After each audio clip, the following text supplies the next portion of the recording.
Hi అండి, అందరికీ నమస్తే. Welcome to kundan collections. నేను బిజినెస్ స్టార్ట్ చేసి 2.5 years అవుతుందండి. అంటే థర్డ్ ఇయర్ రన్నింగ్. మీతో కొన్ని విషయాలు షేర్ చేసుకుందాం అనుకుంటున్నాను. నేను స్టార్ట్ చేసినప్పటి నుంచి అంటే అక్కడికక్కడికి అంటే రొటేషన్ మాత్రమే అయింది. బిజినెస్ అనేది ఎప్పుడు ఒకటేసారి పైకి అయితే రాదండి. గుర్తుపెట్టుకోండి. అరే మాకు రావట్లేదు, కొంచెమే వస్తుంది, మేము పెట్టిన దానికంటే తక్కువ వస్తుంది అని 3-4 monthsకే లాభాలు రావాలంటే అది కుదరదండి. ఎందుకంటే కస్టమర్స్ మనని జెన్యూన్గా నమ్మాలి. ఇంకొకటి ఏంటంటే మనం కస్టమర్స్ కూడా అంత మంచి సర్వీస్ ఇవ్వాలి. ఫస్ట్ మనకి కస్టమర్సే దేవుళ్ళు, ఆ తర్వాతనే మిగతావన్నీ. వాళ్ళని విసిగించుకోవడము, వాళ్ళకి సరిగా చూపెట్టకపోవడము అట్లాంటివి ఉంటే మన దగ్గర కస్టమర్స్ రారు.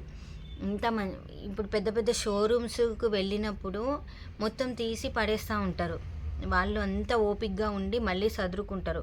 అని చిన్న చిన్న స్టోర్స్ కాబట్టి వాళ్ళు వచ్చినప్పుడు వాళ్ళని మనం రిసీవ్ చేసుకునే విధానాన్ని బట్టి మన కస్టమర్ అనేవాళ్ళు అట్రాక్ట్ అవుతారు. అంతే తప్ప మనం మాట్లాడే విధానం కూడా బాగుండాలి.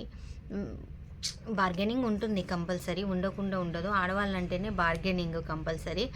మనకి నచ్చితే ఇవ్వాలి, లేదంటే మనం అది ఎందుకు ఇవ్వట్లేదు అనే విషయాన్ని మాత్రం ఖచ్చితంగా వాళ్ళకు చెప్పాలి. అప్పుడు మాత్రమే వాళ్ళకి అర్థమవుతుంది. అట్లా మనం కస్టమర్స్ని రిసీవింగ్ను బట్టే మన షాప్ నడవడం అనేది కూడా ఉంటుందండి. అదైతే నేను ఖచ్చితంగా చెప్పగలను. నాకైతే కస్టమర్లే దేవుళ్ళండి. వాళ్ళు రాకపోతే మనకి షాపే నడవదు. అందుకని మనం కస్టమర్లతో మాట్లాడేటప్పుడు చాలా జాగ్రత్తగా మంచిగా మాట్లాడాలి. వాళ్ళని రిసీవ్ చేసుకునే పద్ధతి చాలా బాగా ఉండాలి. అప్పుడు మాత్రమే మనం కొంచెం బిజినెస్ని పెంచుకుంటూ వెళ్ళొచ్చు. ఇంకొకటి, మనం ఇచ్చే క్వాలిటీ క్లాత్ కానీ, మనం ఇచ్చే ఐటెం కానీ ఏదైనా సరే వాళ్ళు అరే పలానా స్టోర్లో తీసుకుంటే దాని క్వాలిటీ బాగుంది, మనం ఇంకోసారి తీసుకోవాలి అనేటట్టు ఉండాలి. తక్కువ కాస్ట్లో మంచి క్వాలిటీ అందివ్వాలి. అప్పుడు ఇదొక ట్రిక్ కంపల్సరీ. తక్కువ కాస్ట్లో మంచి క్వాలిటీ. మనకు 1 రూపీ లాభం వచ్చినా పర్వాలేదు, కానీ కస్టమర్స్ని మాత్రం చాలా మంచిగా రిసీవ్ చేసుకోవాలి. మనం ఇచ్చే పద్ధతిని బట్టే వాళ్ళు మన దగ్గరికి వస్తారు. అది మాత్రం నేను ఖచ్చితంగా చెప్పగలనండి. ఇట్లాంటి చిన్న చిన్న విషయాలు తెలుసుకుంటే మన బిజినెస్ నడుస్తుంది. ఒకటేసారి ఎవరు గొప్పవాళ్ళు కారు. చాలా టైం పడుతుంది. అది 1, 2, 3, 10 ఏళ్ళైనా పట్టొచ్చు. మనకు ఓపిక ఉండాలి, భయం ఉండద్దు. ఫస్ట్ ఆఫ్ ఆల్ మనం బిజినెస్లో ఒకసారి దిగామంటే అప్ అండ్ డౌన్స్ వస్తూనే ఉంటాయి. కాబట్టి ఖచ్చితంగా మీరు అన్నిటినీ భరించగలిగితేనే బిజినెస్ స్టార్ట్ చేయాలి. అరే కొంచెం కష్టం రాగానే నడవట్లేదు ఎట్లా అంటే కుదరదు. కంపల్సరీ అప్ అండ్ డౌన్స్ వస్తూనే ఉంటాయి.